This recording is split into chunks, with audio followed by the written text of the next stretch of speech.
To go 62 miles to get here because of an accident. Oh, sorry. So I stand up once in a while. But we're here to discuss the music I used to do for the show.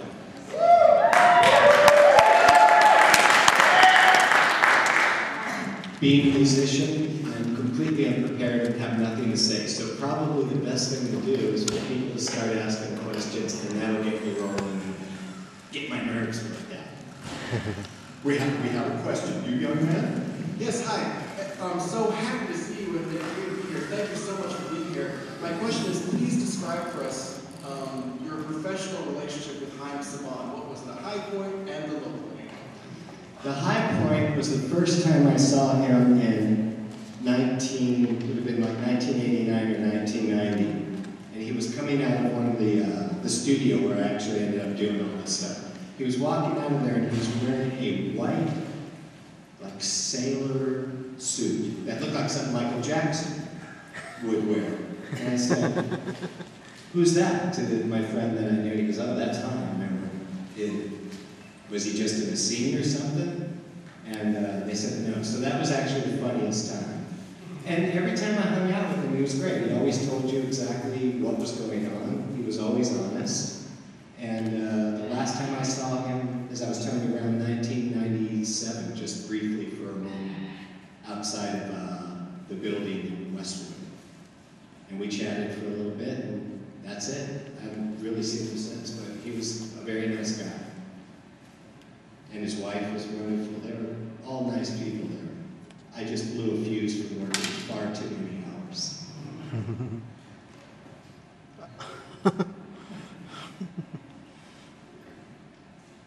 I know that you had written several songs for the show. I was just wondering, were there any that you wrote that you did not actually perform yourself after writing them, that you might have handed off, since you did just mention that you worked several hours for the show?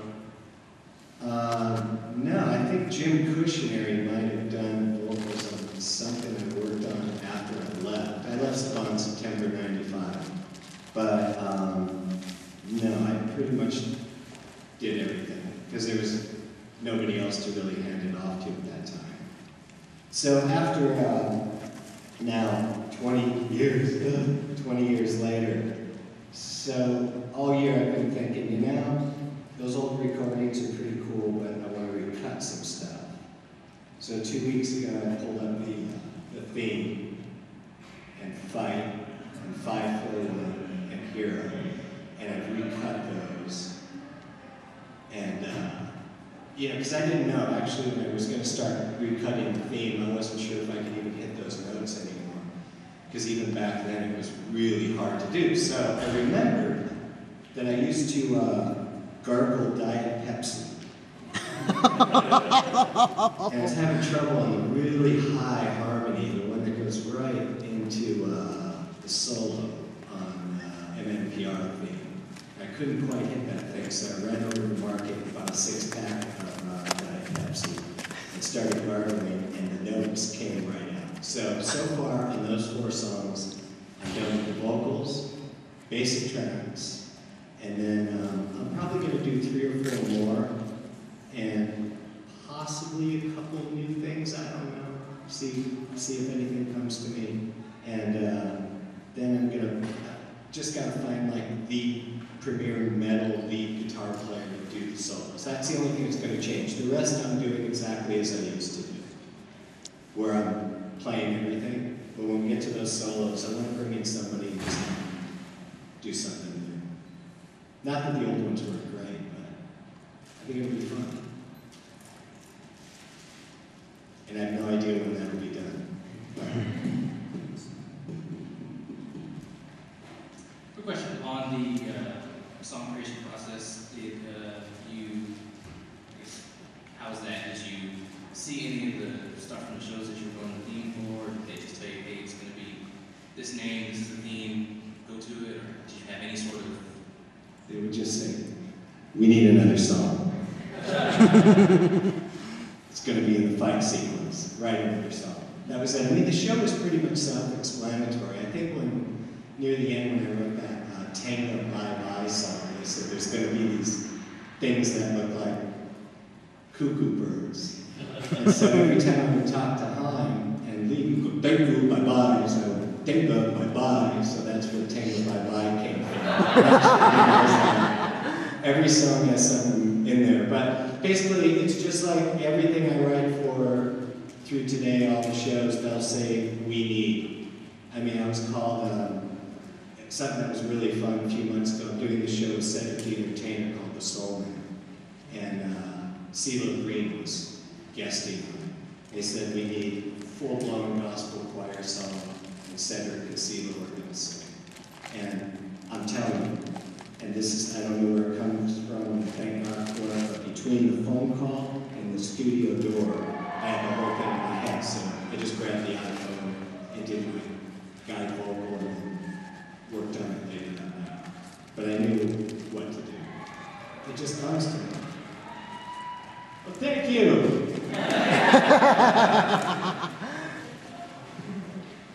Okay, so first of all, I want to say just the reason I love Power Rangers, one of the reasons is that just I love the music. I find it super inspiring, and one of the things I recommend from the show is the music, so I want to say really thank you so much for that. Thank you. And also, so my question is, which is your favorite piece that you composed for the Power Rangers series? I love the original MMPR theme. I love We Need a Hero. I love 541. I don't like I Will Win. I'm not going to do that song. I don't know, there's just something, I don't know, it was my exit song after I left. It was kind of I Will Win seal. And I don't feel that. I feel like I won. I'm through that stage. But as far as fight and all those other things, they still seem kind of pertinent. We Need a Hero. So those have been fun. But I've got to find some more to do. I'm not going to do Tango. I'm not going to do Rita, Rita, Rita. I think Jeremy Sweet actually wrote that and had me just come in and sing it, I'm pretty sure. You got to remember, I don't know what I had for breakfast. Howdy, my name's Ross. Hello, Ross. And I want to let you know that I started writing poetry at the age of 9, started setting it to music at the age of 14, and 40 years later I've written about 400 songs. Wow. And to be quite honest with you, my grandchildren introduced me to Power Rangers. Ouch, that's great. Good for you. And that was about 4 or 5 years ago, and my now present stepson introduced me to the music about a year ago. Yeah. And so I wanted to thank you for the great music. I've really enjoyed it. I even have a ringtone. So that way I know when my stepson's calling me, I get the Power Rangers theme. And my question is, where do you draw your inspiration from when you write a song? It has always come to me. I started playing piano when I was 3, and my mom used to tell me that I never slept with, stuffed animals, that I always had records. And she died a couple years ago, and I found a bunch of photos, and there's a picture of me 3 years old with all my cousins, and I'm holding a 45. Because to that point, I kind of believed it, but moms. So I guess that's what I did, but at 5, I started writing, and it just happens. It's like walking. Yeah, I find that to be true. I can't sit down and write a song. It has to be something that comes to me. I have lyrics in the back of napkins and all kinds of weird stuff. Yeah, and it comes either way, and it comes these days at the worst times, like when I'm driving, and I've got the idea, and I want to grab my phone, and there's a cop next to me, and I don't want a $300 ticket for it, so I'm trying to hit the button, and then, maybe he's looking over, and I'm like, yeah, singing this thing, and I'm thinking, well, if he pulls me over, and just he'll let me go. Well, I've really enjoyed your music, even though it's new to me, and so you have a new fan. I'm 50, so. I'm with you, brother. Thank you. But I think you'll like the new recordings. I'm gonna go for a much drier, punchier Godsmack sound. It seems to work that way. Back then, the technology and everything was recorded to a couple of big 2-inch tape machines. And that's how everything was recorded up to like 2001. That's when the transition really happened. So you've got these big machines, you've got your giant console, you've got everything locking, you've got a 35-inch monitor, you've got your 9-inch computer monitor running MIDI only. And you're just doing these vocals, and it sounded Good, but that's pretty much why everything back then seems to have so much reverb and effect on it. It doesn't have the clarity and the presence that it does now. So when I did these vocals, I just went, well, first of all, I was glad I could do them, but it just sounded so much better dry, pretty much. So it'll be interesting to see what happens with that. The mixing part, I never know what's going to happen. Did you do the White Ranger theme song? Yes. What was the inspiration behind that? Because it's one of my favorite songs. Yeah, it was a fight to come up with because they kept, just like what they had done to me, I'll backtrack a little bit. It seemed real easy. It was Mighty Morphin Power Rangers. I was Ron Wasserman. I created Aaron Waters. My middle name's Aaron. Wasserman means water man. So I created that as the singer so I could yell at myself in the studio. And then they came in, they said, oh, now we're going to have the White Ranger. We need a song for that where I'm in this character. You're now the Mighty Raw. So everything started spinning out of control. But it just, it's another one that just kind of came to me. And luckily another good one.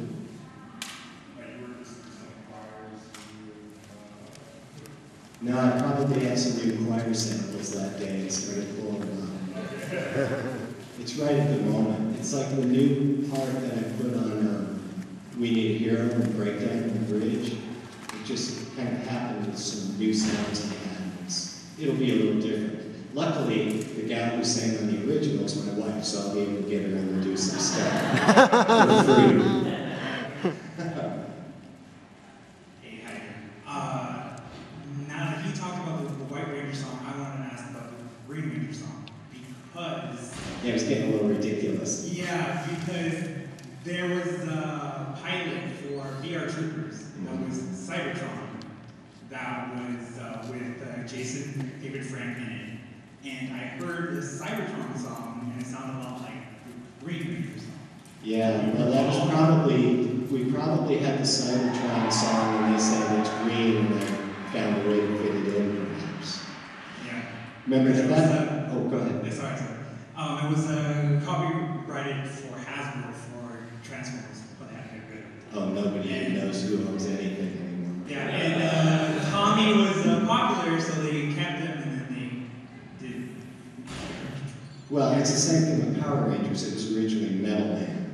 And that's when I did this first non-vocal rock theme for it, because he was just kind of, and I'm not sure it was the same footage he ended up getting, but there was something, I remember that night I wrote this metal thing, and I went, this is what these shows should be.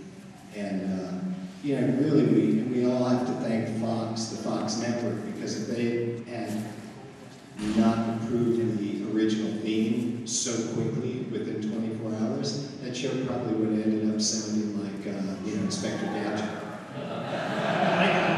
Because the metal thing, yeah, but that wouldn't work for Power Rangers. Just like I don't think the orchestral scores have ever really worked. Because you have all this action and sound effects, and you have string pad in the background. That's So just the very movie vicious. version, put in like the movie version that was like. The first movie, they gave me scenes to cut. It was the 20th century, I cut them.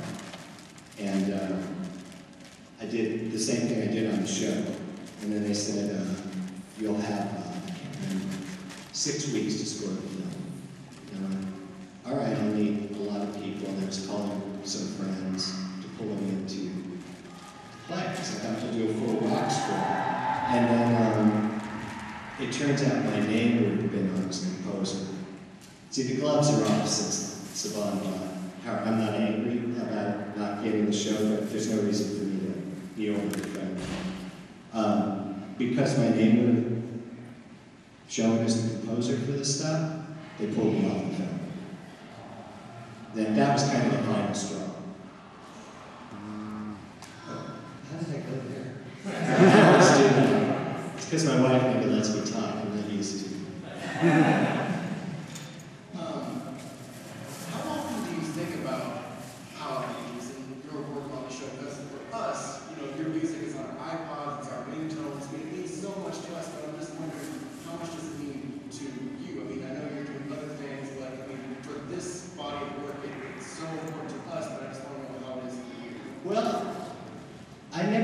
listen to it that much, maybe every once in a while, but it's like anything you create on your own, and like I've done with everything, once it's done, I mean, I've still never watched, and I've done, or had part of, contributed or scored now, close to 1,200 episodes of television. I've still never watched it. Now I watch them when we're mixing, like the show The Soul Man or Hot in Cleveland up there, Warner Brothers, and I watch it there, but I never watch it broadcasted, so I don't really go back ever. Same with the stuff with my wife, or the stuff with all the DJs. I maybe listen through once, do the work, and I don't go back. And it's usually because every day I'm writing. I never have time to listen. Only in the car, and then there always seems to be something I don't want to listen to there. Hello. First of all, I'm a big fan. Thank you. For everything you did with Power Rangers music and everything. I think I wouldn't have liked it half as much as I did without your music, so thank you very much.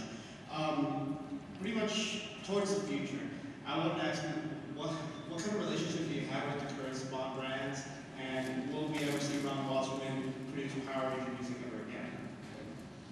Beyond the stuff I'm redoing, probably not, because when they were coming back with this series, Jonathan Zactor shot me an email, and I said, I'd love to do it. He said, we'd love to have you.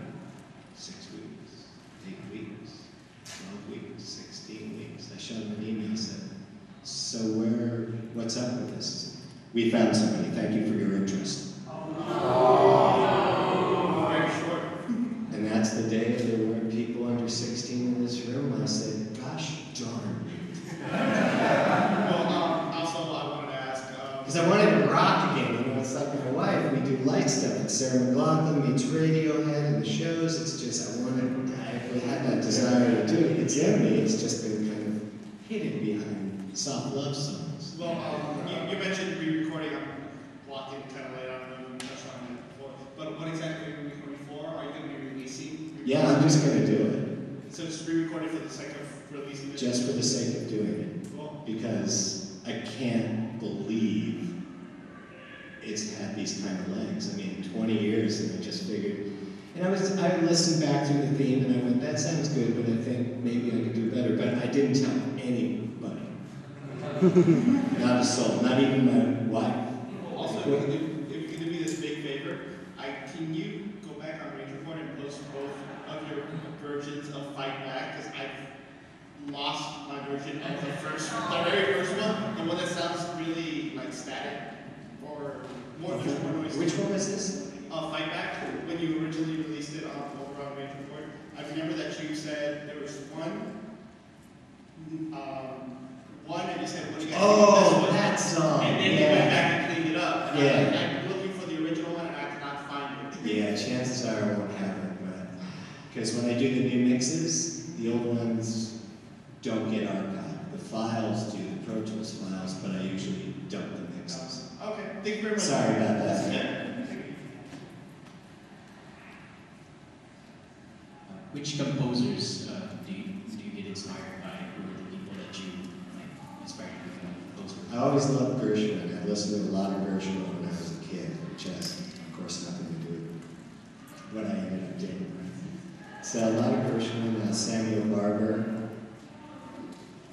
and obscure top 40. I was very much into Black Sabbath and Pink Floyd. Yeah, Ozzy. So my friends were back in the, I can't remember, maybe the late 70s, early 80s, there was this weird cowboy phase in Los Angeles, which no one remembers because it sucked. And all my friends started wearing cowboy hats, and I, was not doing that. So it would have to have some depth to it, but especially Black Sabbath. I've lost a good part of my way back. And I met Ozzy about 10 years ago briefly, and if you ever meet him, just look at his forehead, don't look at his eyes, because his eyes are they're moving all over all the time. But very nice guy. Thank you very much. Hi. First of all, I want to say, as a kid, I listened to the rock album all the time. Grew up with the music. love your music to this day. Thank you. I want to know, do you think we'll ever get instrumentals of your songs? Because you would hear them on the show. You will on the ones I'm recutting, yeah. Really? But I don't have access to any of those tracks. I mean, I took mixes home, but it was a very big deal to do it then. Because we bounced them off to digital audio tapes. And I did make a fair amount of backups for myself, but they were all the final mixes. I never thought, why, I don't need the instrumental for this. You know, in hindsight, I wish I would have broken out each track and done it, but the time didn't permit back then. And there was no real way to do it. Okay. Yeah, but yeah, I'll absolutely do that on the new stuff. Because I'll have it, which will make it easy. But thanks. Can you please talk about the Gold Ranger song that you wrote? Oh, that song. Cool, how'd it go? Okay, let me explain. Okay, let me explain. All the stuff I'd written, all the bands I was into before I even started at Saban was a lot of material. Since then, probably, not boasting, it's the workload. Maybe 8,000 or 9,000 things. So it's very hard to remember. Like today was mixing some songs for my wife, these cover songs for the project, and then doing a commercial about these little dogs. So it just, you've got to shift gears, but it goes out of my head pretty quickly. So how'd it go?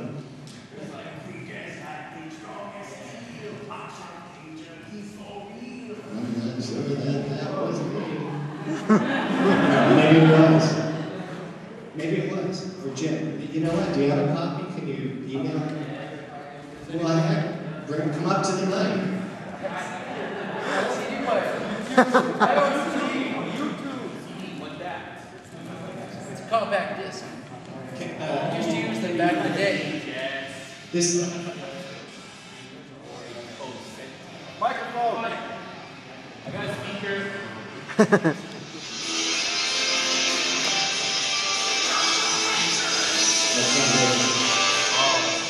No, let's hear more.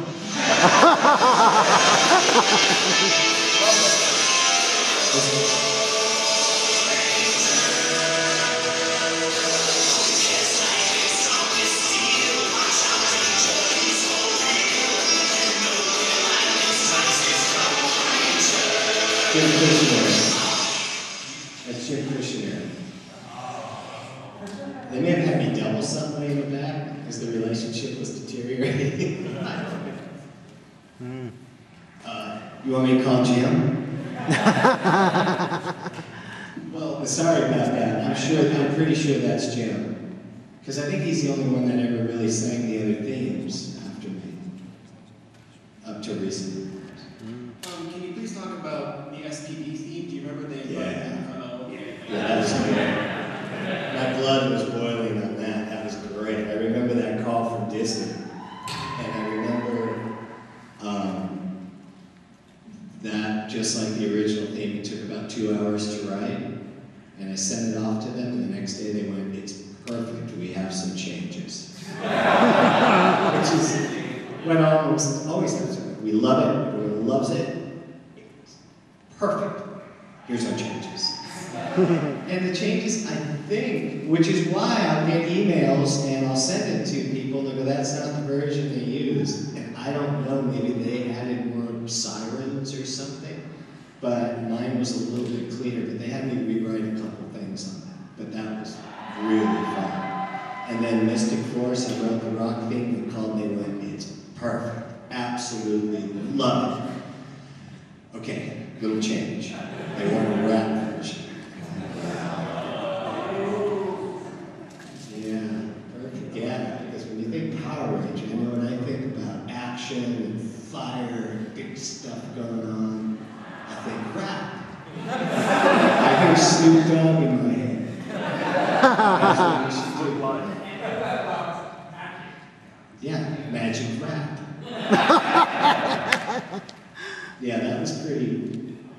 And then I put the rock version online. I think it rained Ranger board or something.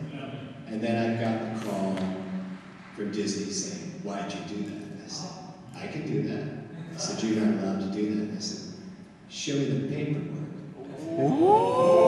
He said, "Well, you're not supposed to do that." And I said, "No, not supposed to and you can't are two entirely different things." And that's the last time I chatted with Disney. But Disney is known widely in the business as Mousewigs. Everybody in the business calls them that, and there's a reason for it. They are cruel and cheap, and they cannot make a decision. And I'm so glad I got to the point in my career where I can say that with no fear. Yeah. So done, Spock. You know, if I was a real wimp, that rock stuff never would have come out in the first place. There's that side that's in me. Unlike, but I heard that lead singer from Megadeth said some interesting stuff the other day. Didn't get much press. That was a test.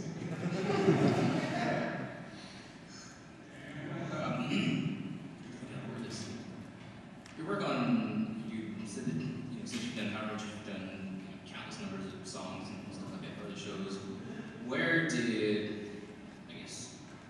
were you established before Power Rangers? What was Power Rangers, your work on this show?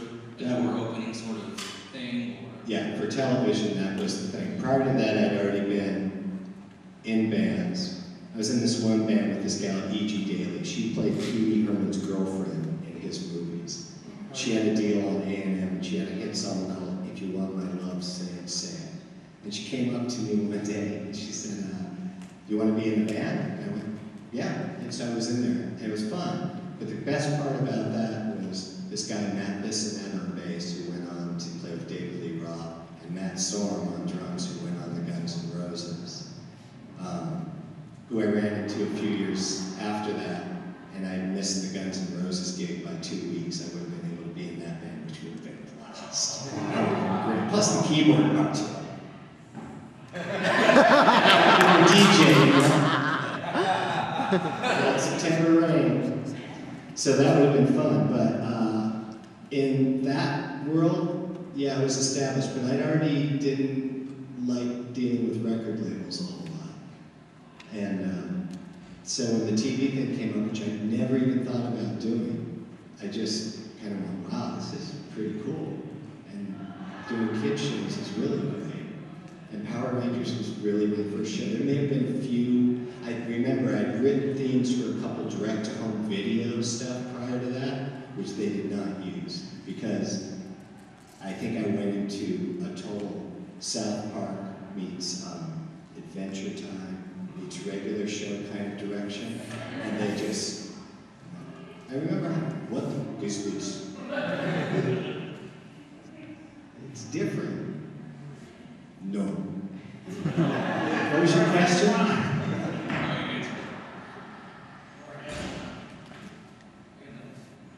Yeah, please, go ahead. What's the shortest amount of time you've been able to, you've finished a song, what's the longest time you've had to take on Power Rangers? That night that I wrote the theme, I banged it out 2.5 hours. And I remember that because, and I used to go in and work the swing shift. So I got there at 6 o'clock, stayed till like 4 or 5 in the morning. I got there at 6 because during the day there's just too much interruption. And I remember that night I was really working on the song with my wife that I wanted to, and they came in and said, "We need a theme for this." Yeah, right. Really, I remember that attitude.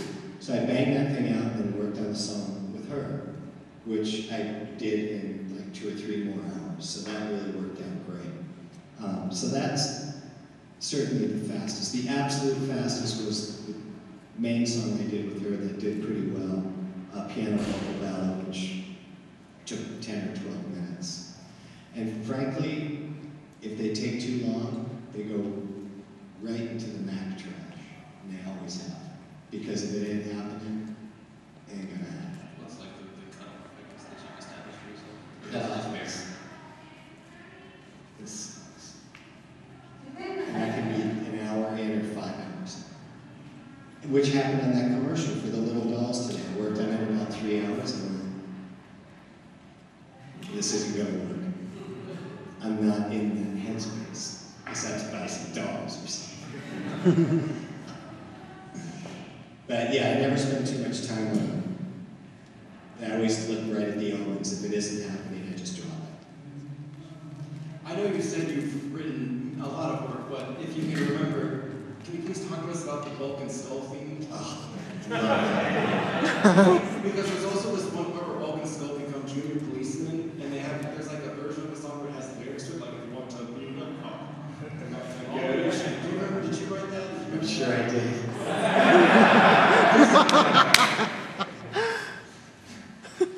That, well, as I told them at the last convention, I told Paul, I said, you know, you're the tuba.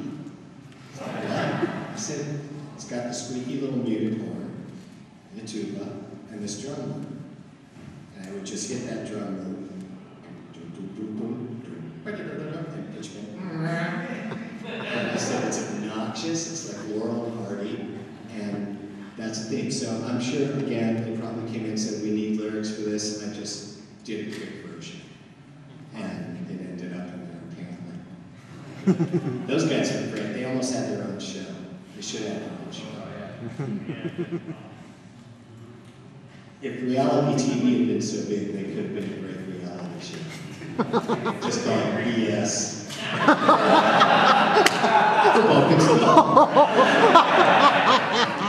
Wow. So I know you created the Dragon Ball Z theme.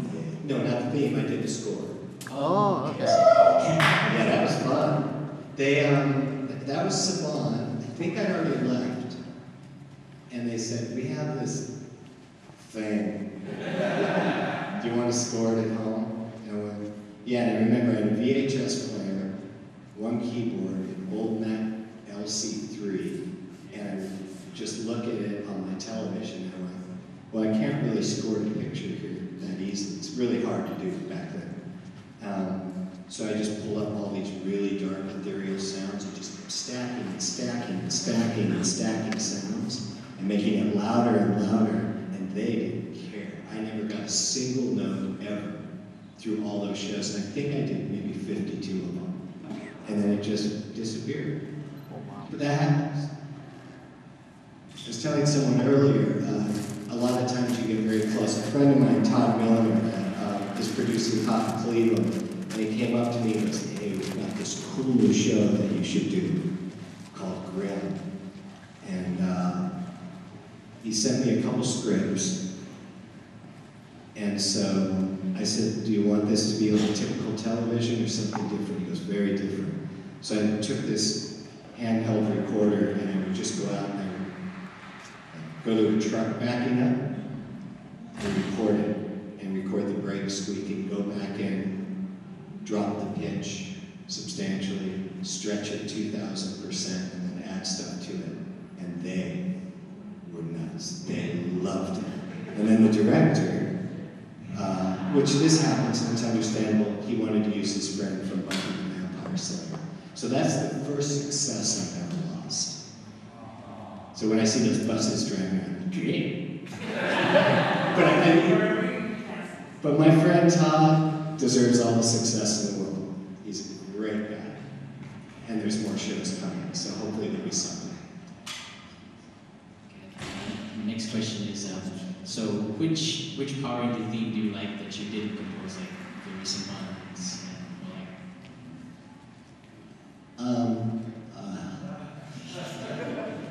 Well, to be honest with you, I haven't really probably heard them all. Sorry about that, but I did check out the remake of the original theme for the new one, and Samurai. it's pretty good. It's not distorted enough, but it's pretty good. Sounds That's like true. But it's good. I would sound a lot better, but it's good.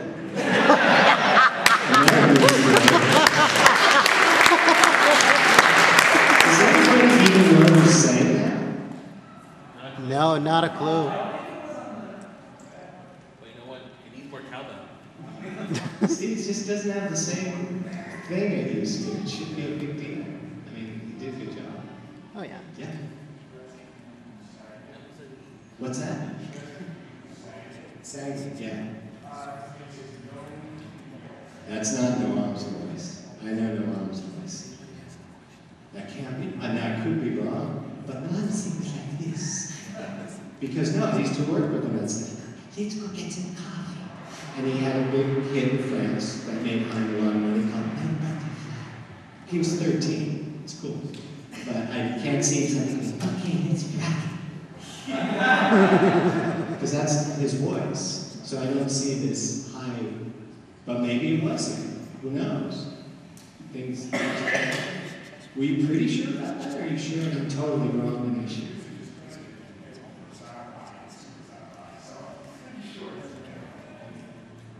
But his writer or singer?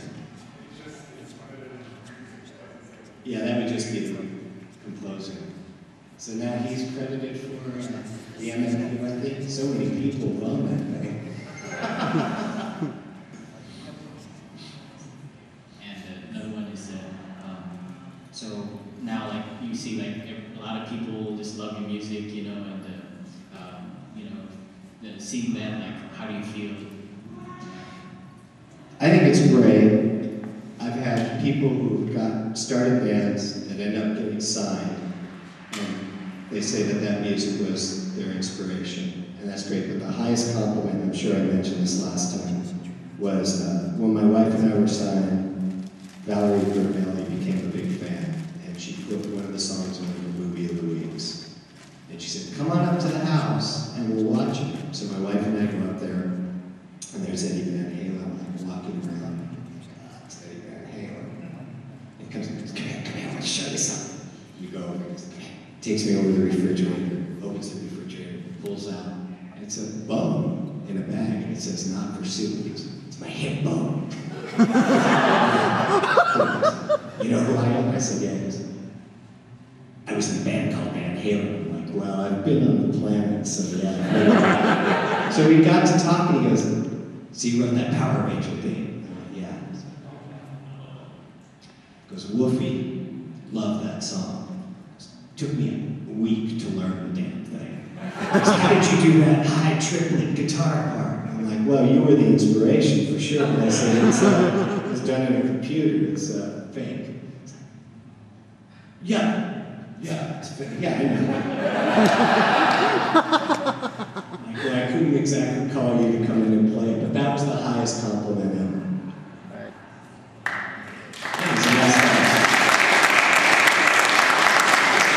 Did anybody go see them, their last tour?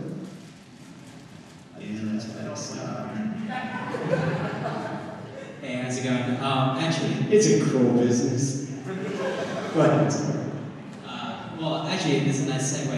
When I first started playing music, I tried tagging a song out. It was miserable. Yeah, it's hard. But did you ever get a chance to work with Buckethead at all? No, Because I know. He gets credited, and he's like one of my big inspirations. Yes, great. As far as I know, he has nothing to do with it at all. But all of a sudden, one day somebody wrote and said, you didn't do it, Buckethead did. And I'm like, who is Buckethead? So I Googled Buckethead. First comes Home Depot, then Lowe's. Second I said, look, and I'm like, this guy's great. And it's a smart gimmick, because for all we know, he could be 85 years old under that bucket. But he's a great player, and but he has nothing to do with it, as far as I know. Well, because I know you mentioned it's song from the movie, right? I don't know if you were affiliated with that or not. The first one, I think you did Firebird. He got credits on that movie. But He really wrote Firebird. He did, okay. Yeah, that's why. Yeah, I didn't. I've never seen the movie. I know because they. I thought at least they would do. Honestly, I know I sound like I'm angry. I'm not. I have a beautiful life. Everything's great. I haven't carved out an inch. I'm happy as you can be. But I thought at least they'd let me sing the theme for it. And then I thought when they said no, you're not singing it, I thought they'd at least let me go to the session and see my old friend Matt Sorum. But they intentionally gave me the wrong day because they didn't want me to go down there. Because they didn't want anybody to know I wrote it.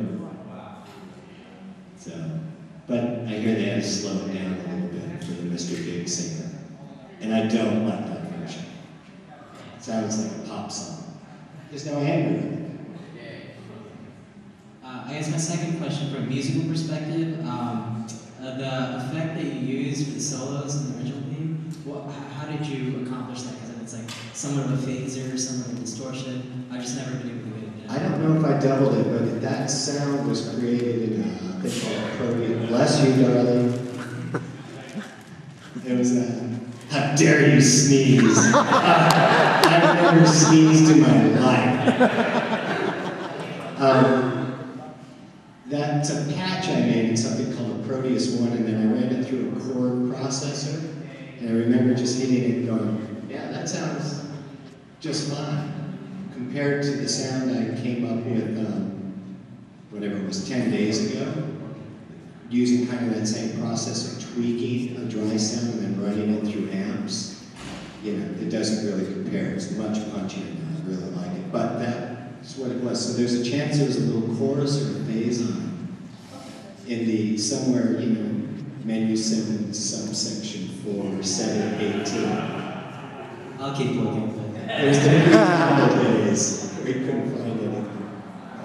That's what it was. But I know what you mean, because when I went back to the theme, I went, oh, I've got on that drum fill, I've got some sort of phase going. Should I do that? Maybe I will. I'm going to recreate it. It was hard to figure out those rhythms and everything like that. Yeah.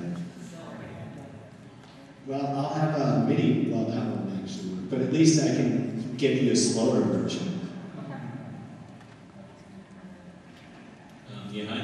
I just wanted to know if we know anything about that one remix of the Mighty Morphin Power Rangers theme, the one that's, I don't remember the guy who sang it, but it was a Japanese guy singing it like in a, I think it was like in a band. Yeah, somebody sent that to me. I thought that was great.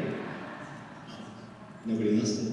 Have I got it wrong? I thought it was really great. Okay, well, there's two of us.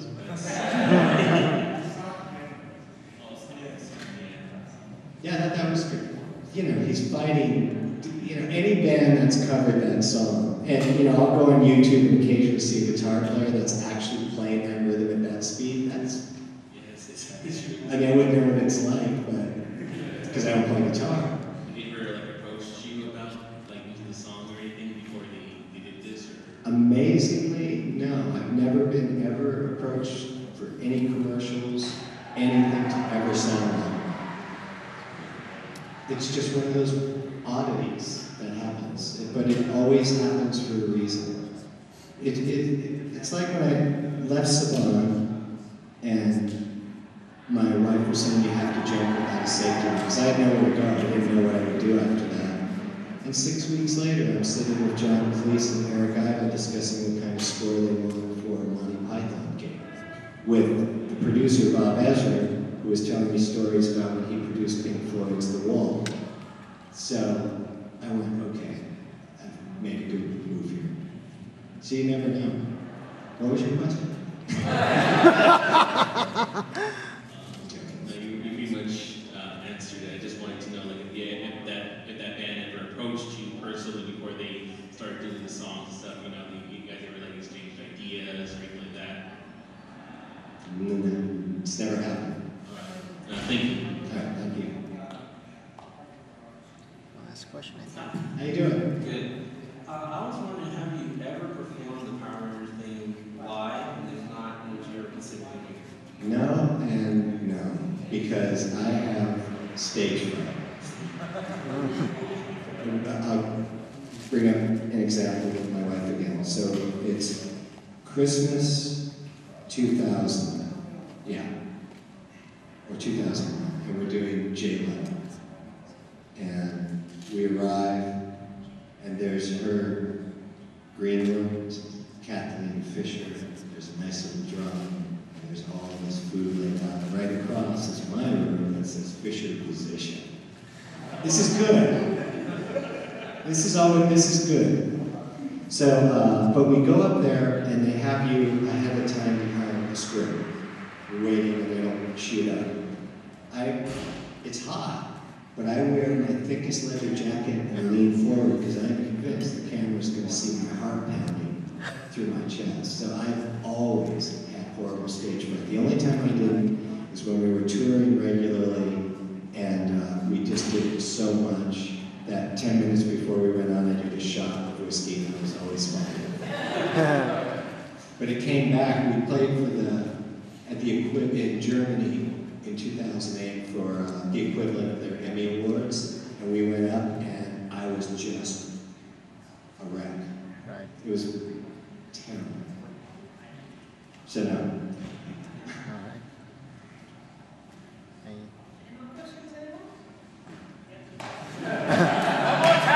right. Just last one, I think. What's the best way to like follow your work and see what you do? I mean, do you have Twitter? Facebook has kind of taken over the website I had, but the website is strictly for production companies to really go to. So it's got some of the stuff on there. I find Facebook is better. Twitter I started a little bit with Twitter, and then it seemed like people I was following, it turned out it wasn't really them. So the scam is exposed. I mean, not that I should even do that or would do that, but once that comes out, its credibility is shot. So I have an account there, but I think the last thing I posted was a while ago. It's been a while. There's a lot of people following, not a lot, but there's people following, but I mean, there's nothing for me to say there. Right. Facebook's better. If something good happens, I'll put it in Facebook. All right. Thank you, guys.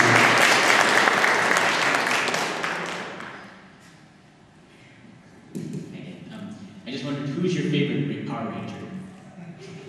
Amy.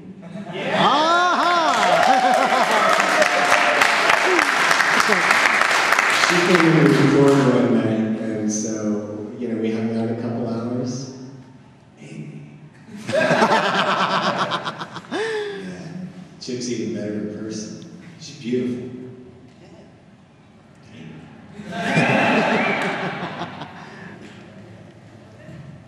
We're good. Okay, everyone, thank you for coming to this. Thank you, guys.